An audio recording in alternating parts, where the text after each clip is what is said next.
आजचा दिवस आपण ख्रिस्ताच्या जन्माचा म्हणून मानतोय.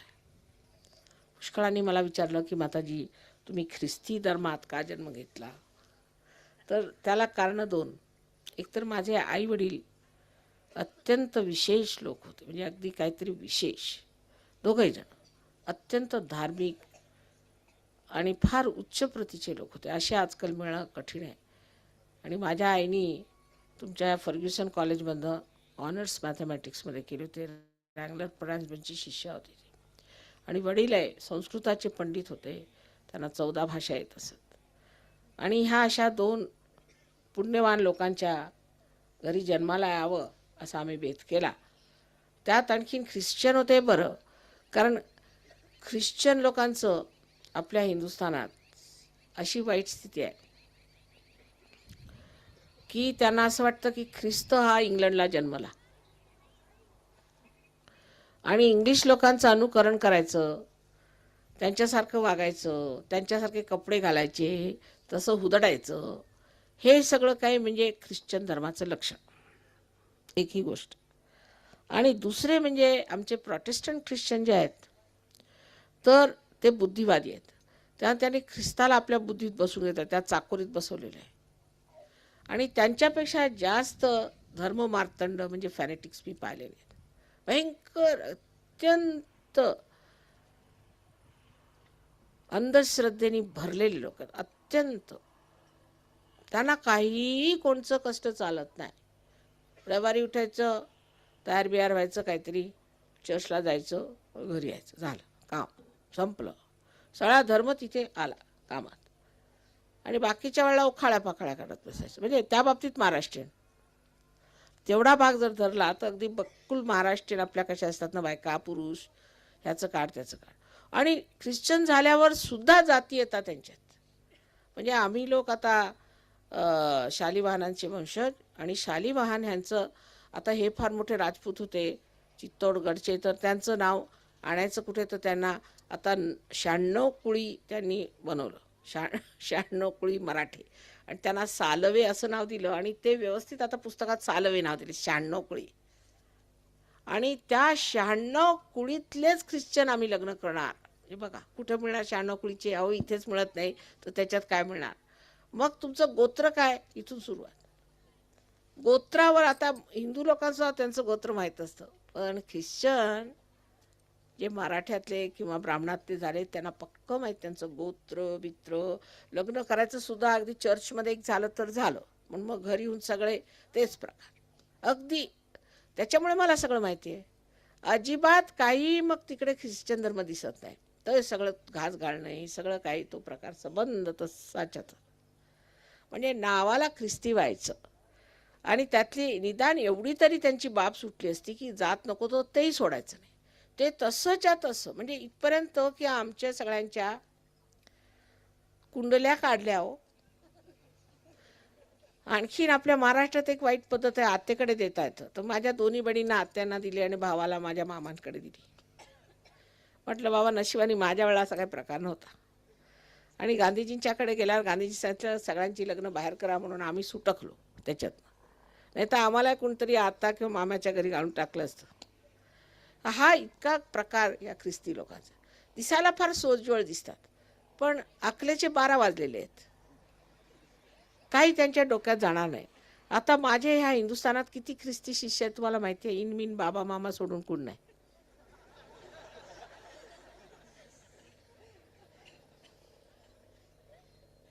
आणि सगळ्यांना अगदी बहिष्कार टाकलाय त्यांना माझ्यावर, की हे काय करतेस तू, हे हिंदू धर्माचं कार्य करतेस. बरं, हिंदू लोक असे म्हणतात की तुम्ही ख्रिस्ती धर्माचं कार्य करता. म्हणतो बरं झालं, तोही ठप्पा माझ्या डोक्यावर आहे की तुम्ही ख्रिस्ती धर्माचं कार्य करते, ख्रिस्ती धर्माचा प्रचार करता. तिकडे ख्रिश्चन लोक असं म्हणतात की तू हिंदू धर्माचं काम करतेस. अहो संन्यासाला काय धर्म जात असते की काय? पण हा प्रकार, म्हणून मी मुद्दामून ह्याच्या जन्म घेतला. आणि इतका मला अंदाज आला होता सुरुवातीलाच की हे ख्रिस्ताच्या नावावर काय तमाशे करून राहिले. आणि आता ख्रिस्तानंतरच जन्म घ्यायचा तर इथेच घ्यावा म्हटलं. बघ त्या ह्या सगळ्यांना, जर ते मला ह्यांचे सगळे प्रकार माहीत नसते तर ह्या सगळ्यांना मी ठिकाणावर आणलं नसतं. म्हणजे हा सगळा प्रकार मला माहीत होता, त्यामुळे ह्या सगळ्यांच्या बरोबर मी बोलू शकले, यांना भेटू शकले, यांच्या काय चुकलं ते सगळं मला कळलं. पण हे जातीचं खूळ मात्र तुम्हाला आश्चर्य वाटेल की अजून तुम्ही मुसलमान झालात तरी असतं. तुम्हाला माहिती आहे काय? कोणची तुम्ही केलं तरी जातीचं खूळ असेल. अहो तुम्हाला आश्चर्य वाटेल, बुद्धधर्मी झाले तरी ते जातपात बघतात. हा काय आपल्याला रोग लागलाय जातीचा ते मला आठवतं. जातीतच लग्न करायचं काय फायदा आहे मला समजत नाही. आणि मग त्या दारुडा असे नका, कसाही असे नका, मरतुकडा असे नका, काही असलं तरी जातीचं आहे काय ना, मग तिथे द्यायचं. मग तो मुलींना छळे नका, त्यांना मारून टाकलं चालेल. अहो हे पाप आहे, राक्षसीपणा, हे पाप आहे,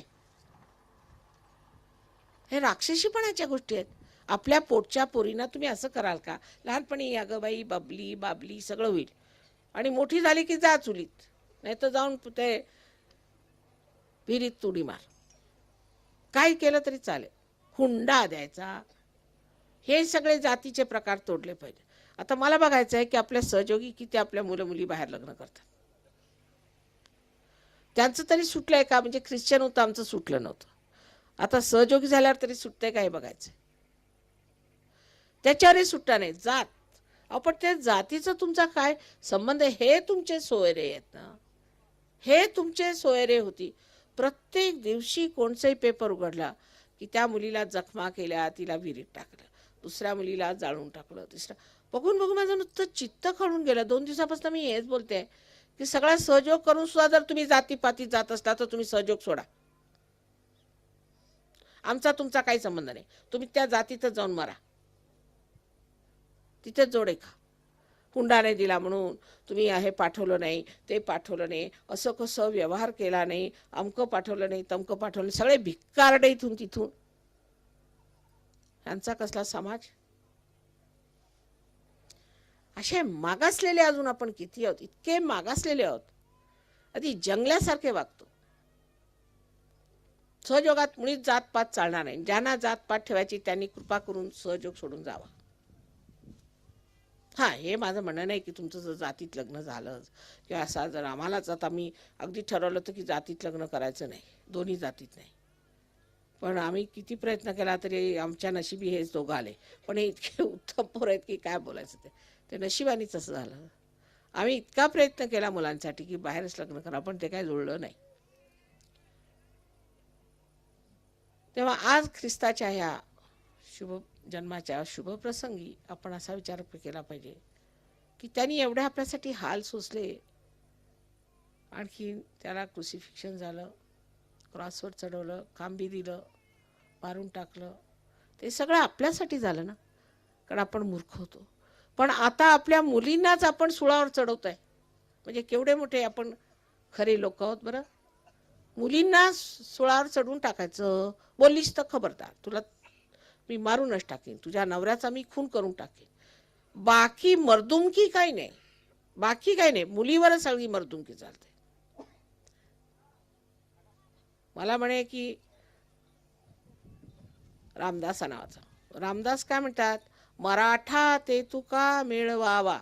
तर मराठ्यांना बघायला गेले तर कुठं गेले मराठे? बस्त्याला बसलेत. तलवारी कुठे आहेत? आता तलवारी कुठं माताजी, ती पेटे लावून बसले तिकडे बस्त्याला. हे नवीनच काढलंय बस्त्याला. मूर्खांना काय साड्याचं समजतं का? आता साड्या खरेदी करा म्हणा आणि नेसा नंतर, 96 कुळी आहेत म्हणे. तर ह्या सर्व गोष्टींच्यामुळे कधी कधी असं वाटतं की एवढे मोठमोठाले आपल्या अवतरणं झाली, इतके उदाहरणं आले. अहो तहत किती वर्षापासनं ह्या जातीपातीवरती लोकांनी इतकं म्हणजे अगदी शरसंधान केलं, पण ते कोणाच्या डोक्यातच जात नाही का? गांधीजींचा पुतळा उभारा, त्यांना हार घाला. ते गांधीजी काय बोलत होते? टिळक काय बोलत होते? आगरकर काय बोलत होते? आगरकरने तेवढं ब्राह्मणांवर काढलं. दासगणू काय म्हणत होते? ऋषी सरस्वती काय म्हणाले? अहो ते काय जरी असलं तरी माताजी असं आहे ना, आम्ही माळी आहोत, माळीतच लग्न भरं, असं का? आणि तो माळी करतो काय? नाही तसा चांगला आहे, थोडं दारू पितो, त्याला जरा बायकांचाही छंद आहे म्हणे. पण तो माळी आहे ना, मग काय, मग माळी जावयासला, पण तो काय तुम्हाला स्पेशल काय करणार आहे का? असे ख्रिस्तानी एवढा आपला आज त्याग केला, जगात आले, किती मोठं कार्य केलं. कुठे जन्मले ते बघा, कसं त्यांनी करून दाखवलेलं आहे की एका कुमारिकेच्या पोटी जन्म घेतला. किती पावित्र्य त्याला, आणि ते पावित्र्य परमेश्वरी आहे. आता कुमारिकेच्या पोटी जर इथे काही जन्म झाला तर झालंच, पण सगळेच मरायचे लोक. चूक पुरुषाची असेल तरी त्या मुलीलाच मारायचं. तुझंच चुकलं. एखाद्या पुरुषाने बाईला टाकली की तुझंच चुकलं. अरे बाबा, त्या बाईला टाकली त्या पुरुषाने, त्याचं नाही चुकलं, त्या बाईचं, आणि तिने झुरून झुरून मारायचं. कुणाला वैधव्य आलं म्हणजे तो आपल्या नवऱ्याला खाल्लंच म्हणजे व्यवस्थित.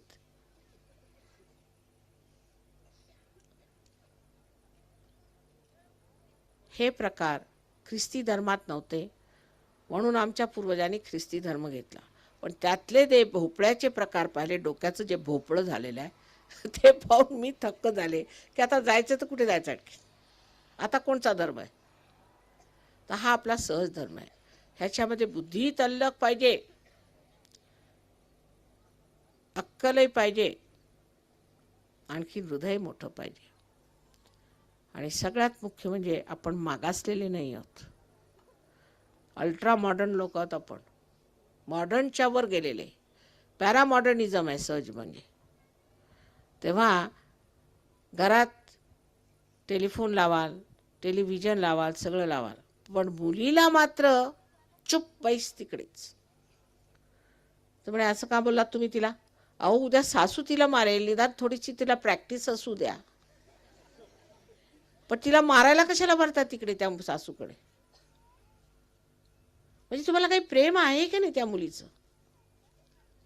आज ख्रिस्ताच्या ह्या जन्माच्या दिवशी सगळ्यांनी व्रत घेतलं पाहिजे की आम्ही जातीपाती मोडून काढणार. एकदम आम्ही हे मोडून काढणार. एक वेळ ब्राह्मण मोडतील, पण मराठे नाही मोडायचे. म्हणून मराठ्यामध्ये एकही संत साधू झाला नाही आजपर्यंत, एक मीच आहे म्हटलं तर. बाकी एकही संत या मराठ्यात झाला नाही, कारण ते तिकडे जाऊन बसतात ना, ते बसत्याला, ते ध्यानाला कधी बसणार आहेत? तेव्हा आपल्या मुलींचे असे हाल करू नका. त्यांचं आयुष्य ठीक करा आणि डोकं उघडं करा. भूतांच्या आहारी जायचं नाही. ख्रिस्ताच्या आयुष्याला फारच थोडे दिवस असे मिळाले की तो लोकांना समजावून सांगू शकला. फक्त 4 वर्षात किती काम करून गेले ते, पण त्याची घाण मात्र ह्या लोकांनी करून टाकली.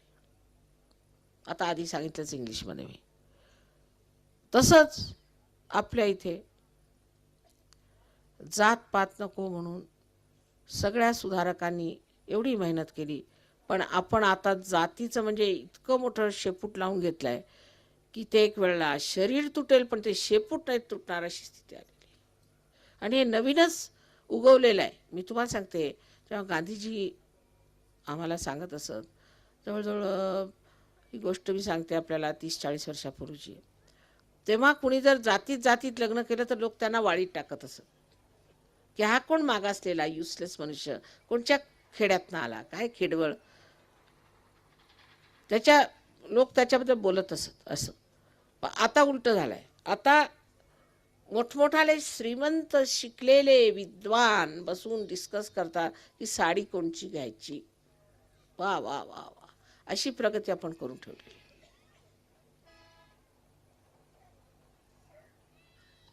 आणि नाही बोलत तर रुसवायचं, रागवायचं. कुठल्या स्थितीला आपण आलोय आता? अहो, आम्ही असे धुरंधर लोक पाहिलेत, आणि हे कुठले हे बाजार बुणगे मला समजतच नाही कुठनं आले. कोणत्या देशातून हे बाजार बुणगे इथे जन्माला आलेत? भलत्या गोष्टी करायच्या, काहीच सुद्धा त्याच्याबद्दल संभावितपणा नाही, मोठेपणा नाही.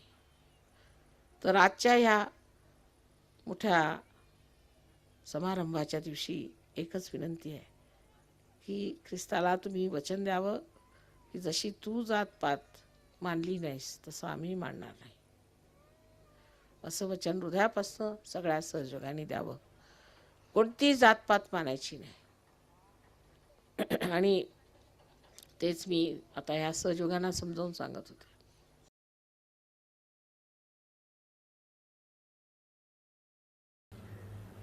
आज मी इंग्लिशमध्ये बोलले कारण हा त्यांचा विषय आहे, पण आपण सुद्धा पुष्कळ ख्रिस्ताबद्दल जाणत नाही आणि जे काही जाणतो ते इतकं थोडं आहे की त्यावरून जो काही आपण अंदाज लावतो तो ह्या ख्रिस्ती लोकांना बघून ते चुकीचं आहे. तसं म्हणा, कोणत्याच जातीत मी फारसे शहाणे लोक पाहिले नाहीत, मग ते हिंदू धर्माचे असेनात का किंवा ख्रिस्ती धर्माचे असेनात का, कोणत्याही धर्मात वेड्यांचाच भरणा जास्त आहे. तेव्हा ह्या वेड्या लोकातून आपण काही शिकायचं नसतं, पण कोणतंही अवतरण ह्या जगात आलं त्यांचं फार वैशिष्ट्य असतं. त्यातल्या त्यात ख्रिस्ताचं वैशिष्ट्य म्हणजे त्यांचं आयुष्य अगदी सोनं जसं तावून सुलाखून निघावं तसं आहे. त्यांच्या आयुष्याबद्दल कोणीही एक अक्षराने असं म्हणू शकत नाही की ख्रिस्तानी ही गोष्ट थोडी चुकीची केली किंवा असं कसं केलं. काही प्रश्न उभे राहू शकत नाही. इतकं थोडंसं आयुष्य असतानासुद्धा त्यांनी जी कमाल केलेली आहेत आणि जे त्यांनी एकंदर आपल्या सर्व कार्याला जी सार्थकता आणली व्यवस्थितपणे एकानंतर एक, ते अगदी कमालीचंच आहे. आणि तेच आज मला आपल्याला सांगायचं आहे की जसा ख्रिस्ताचा जन्म बापाशिवाय फक्त पवित्र आत्म्यामुळे म्हणजे होली घोस्टमुळे झाला, तसाच तुमचाही जन्म झालेला आहे.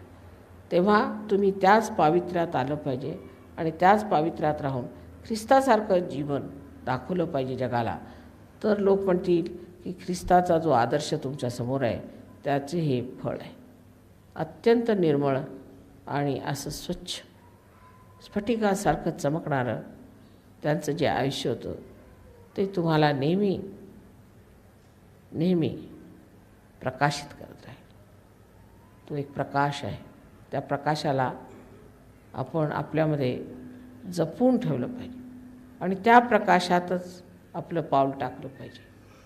जर आपण समजून उमजून ह्या गोष्टी केल्या तर आपलं आयुष्य एक विशेष तऱ्हेचं सहयोग्यांचं होऊन जाईल. प्रत्येक ठिकाणी, मग ते हिंदुस्थानात असे ना की बाहेर, प्रत्येक ठिकाणी बरेच दोष आहेत. पण आमच्या पुण्याला कोणचे दोष नाहीत असं विचारलं तर मला काही सांगता येणार नाही. सहयोगांमध्ये इथून तिथून सगळे दोष आहेत, त्यातून भांडणं पण आहेत आणि एका माणसावरतीच त्या डोक्यावर सगळा बोजा येतो आणि त्याला फार झगडावं लागतं. तेव्हा ह्याच्यापुढे आता मला असं वाटतं पुणेकरांनी ख्रिस्ती धर्म स्वीकारावा जो सहयोगाचा आहे. आणि सहयोगाचं जे विशेष म्हणजे संस्कृती जी अत्यंत शुद्ध आचरणाची आहे, त्यात भांडणं, शूद्रता, दुसरं म्हणजे कंजूशी, हे सगळे गुण पुणेकरांना सोडले पाहिजे. त्यांचं नाव कधीही उज्ज्वल होणार नाही. विशेष करून पुण्यात आता मी माझं स्थान मांडलेलं आहे. इथे आल्यावर माझ्या लक्षात आलं की थोडं बहुत काहीतरी इथे गडबडच आहे. ती गडबड आता कशी ठीक करायची. म्हणजे माताजींच्या दर्शनाला सगळे हजर आहेत. स्वार्थ फार, पण माताजींच्या कार्याला हात लावणारे फार कमी. आणि म्हणून एक आग्रहाची विनंती आहे की सगळ्यांनी धर्माच्या बाबतीमध्ये एक सूक्ष्मदृष्टी आणली पाहिजे. आमच्या धार्मिकतेमध्ये ती सूक्ष्मता आहे किंवा नाही. आम्ही धर्मामध्ये उतरलो, तो धर्म आमच्या सहयोग संस्कृतीला धरून आहे किंवा नाही. जर सहयोग संस्कृतीला यायचं आहे तर सर्वात मुख्य म्हणजे मनुष्याला दानी असलं पाहिजे. ज्याला दानत नाही तो सहयोगी असू शकत नाही. तुमच्या आईला किती दानत आहे? या सर्व लोकांनी मनाने तुमच्यासाठी बक्षीस आणली, पण इथे जर तुम्हाला 1 रुपया द्या म्हटलं तर लोक इकडे तिकडे डोळे फिरू लागतात पटापट. पैशाचं नाव घेतलं की सगळ्यांचे डोळे फिरायला लागतात. दुसरं काय ठेवलं तरी हरकत नाही, तरी बॉम्ब फुटला तरी नाही, पण पैशाची गोष्ट काढली ना माताजींनी, मग डोळे इकडे तिकडे फिरायला लागतात. इतकी निम्न स्थिती आहे ह्या बाबतीत आपली, इतकी निम्न स्थिती आहे. कधी कधी आश्चर्य वाटतं आपण कसे सहयोग येतो. परत एक दार नाही उघडलं तर दुसऱ्या दाराने काही येणार नाही. त्यामुळे स्थिती ती जैसे थे. ख्रिस्तासारख्या माणसाने ज्याने आपलं जीवाचं संबंध रान करून, मेहनत करून, कष्ट करून इतक्या लहान वयामध्ये एवढा मोठा त्याग केला, अशा त्या ख्रिस्ताला जर तुम्ही कुणाला उभे करू शकाल तर ज्ञानेश्वर तुमच्यासमोर आहे. पण त्या ज्ञानेश्वरांच्या तर छळण्याची काही कमालच केलेली होती. पण आज त्यांच्या नावाने तरी त्यांच्या आयुष्याचा काहीतरी धडा आपण गिरवावा असा विचार आपण केला पाहिजे. या आजच्या शुभप्रसंगी प्रत्येकाने प्रतिज्ञा केली पाहिजे की आमच्या आचरणात आम्ही शुद्धता बाळगू, आमच्या वागण्यात, आमच्या विचारात आम्ही शुद्धता बाळगू. इतकंच नव्हे तर आमचं जे सहयोगाचं सांस्कृतिक जीवन आहे ते सांस्कृतिक जीवनसुद्धा आम्ही अत्यंत सुंदर बनवू. आपल्या परीने पूर्णपणे आम्ही ह्याच्याकडे लक्ष देऊ आणि आपापसामध्ये फार प्रेम करू. इतकी सुंदर तुम्ही माझ्यासाठी फुलं अंतरली, इतका माझी तुम्ही सेवा करता, मला आनंद झाला आहे बघून. मला तुम्ही खुश करता, पण मी सगळ्यात जास्त खुश होते जेव्हा आपापसात भांडणं होत नाही. म्हणजे दिल्ली आणि पुणे याच्यामध्ये मुकाबला आहे म्हटलं पाहिजे तर चालेल भांडणामध्ये. पण तुमची भांडणं म्हणजे इतकी क्षुल्लक आहेत की मला त्याच्यात काहीच अर्थ वाटत नाही. आणि त्यात मला इतकं दुःख होतं, इतकं वाईट वाटतं की असं वाटतं की माझ्यापासून सगळं काही हिरावून घेतलेलं आहे. ख्रिस्तानी म्हटलेलं आहे की आपल्या शिष्यांना की तुम्ही आपापसात प्रेम करा, हे एकच मला दान द्या. आणि तेच मी तुम्हाला सांगते, तुम्ही आपापसात प्रेम करा, हे एकच मला दान द्या. आपापसात प्रेम करा, एक दुसऱ्यांचे दोष बघू नका, फक्त एकमेकांचे गुण बघून स्वतःचे गुण वाढवा आणि शांत होऊन एक दुसऱ्यांवर प्रेम करा. आज क्रिसमसचा दिवस आहे, आपण सगळ्यांनाच काहीतरी बक्षीस देत असतो क्रिसमसच्या दिवशी. आता तुम्ही तर काय आणलं नसेल बक्षीस कोणासाठी, पण आणायला पाहिजे. बरं, पुढल्या वर्षी तुम्ही सगळ्यांनी काय नाही फुलाची पाकळी, म्हणजे आधी पाकळीच घेऊन येऊ नका, पण असंच काहीतरी आणलं तर हे आले तितक्या दुरून आपण त्यांना एक बक्षीस, कोणी थोड्याशा लहानशा वस्तू तर घेऊन यायचं. जे धुमाळसाहेब मात्र त्यांच्यासाठी सगळ्यांसाठी चॉकलेट घेऊन आले. आता त्यांना एवढं सुचलं आहे, मला मोठं आश्चर्य वाटलं. बघा ह्यांच्या कसं डोक्यात आलं की क्रिसमसला सगळ्यांना मी चॉकलेट वाटली. एक लहान चॉकलेटच घेऊन आले, तुम्ही पण काहीतरी घेऊन यायचं, आम्ही घेऊन आलो ह्यांच्यासाठी. अशा रीतीने म्हणजे एक तऱ्हेचं आपल्यामध्ये मैत्रीभाव, प्रेम आणि ते दर्शवण्यासाठी वस्तुमात्रात आणखीन काही शक्ती नाही, फक्त एवढी शक्ती आहे की याच्याद्वारे आपण आपला प्रेमभाव दुसऱ्यांना दर्शवू शकतो.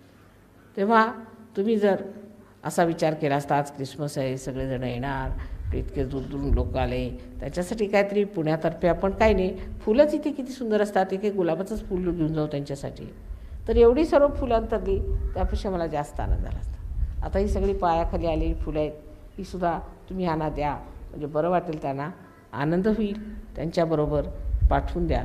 पण अशी माझी एक इच्छा आहे की आपापसात खूप प्रेम झालं पाहिजे आणि संबंध विश्व एकाच आईच्या प्रेमात न्हावून निघालं पाहिजे. त्याचा आनंद एक आगळा असतो, तो तुम्ही सर्वांनी मिळवावा, हीच मला इच्छा आहे. दुसरं काय, बाकी मला काहीही नको, फक्त एवढंच पाहिजे. आणि ते आज मी तुमच्यासमोर उघड करून सांगितलं आहे. तेव्हा कृपा करून आपापसात भांडू नये, आपापसात प्रेमाने राहावं. आपापसात एक छोटीशी वस्तू जरी इकडून तिकडे दिली तर काय हरकत आहे, त्याच्यात काय आपण गरीब होत नाही, त्याच्यात आपण काही मरत नाही. एक वस्तू जरी आपण एक दुसऱ्याला दिली तर किती बरं वाटतं. मला तर फारच आनंद होतो. तो आनंद तुम्ही घ्यावा आणि तुम्ही त्याचा उपभोग पूर्णपणे मनसोक्त घ्यावा, म्हणून मी तुम्हाला एक अशी सूचना केलेली आहे, तिकडे आपण लक्ष द्यावे. आजची पूजा म्हणजे फार लहान असते, आजच्या पूजेला काही फार वेळ लागत नाही. फक्त आधी आपण श्री गणेशाचं स्तोत्र येशूच्या ह्याच्याने करू, ते 10 मिनिटाची गोष्ट आहे. आणि त्याच्यानंतर महालक्ष्मीचं स्तोत्र करून पाय धुवून टाकायचे, एवढंच काय ते आजची पूजा असते. जास्त पूजेला वेळ लागत नाही. पण तरीसुद्धा जितकी पूजन असेल त्यावेळेला आपण संबंध लक्षपूर्वक पाहिलं पाहिजे आणि लक्षपूर्वक ते आपण अचीव केलं पाहिजे. असं काय त्यावेळेला इकडे तिकडे चित्त घालवायचं नाही. पूजेच्या वेळेला फक्त लक्ष संबंध इकडे असलं म्हणजे जे प्राप्त व्हायचं ते होतं. आता आज मागून घ्यायचं आहे तर ते हे की आम्हाला माताजी तुम्ही ख्रिस्तासारखं आयुष्य द्या, ख्रिस्तासारखं निर्मळ आणि तपस्वी आयुष्य आम्हाला द्या. आम्हाला ते पाहिजे. म्हणजे तुम्हाला त्रास देण्याची गोष्ट नाही ख्रिस्तासारखी, पण ती शक्ती, त्या तपस्वितेची शक्ती आम्हाला द्या. Today you have to just ask one thing from me, that O mother, today we ask you to give us that power of penance, of tapasya of Christ. I wish this would be granted today and you will become tapasvis. May God bless you.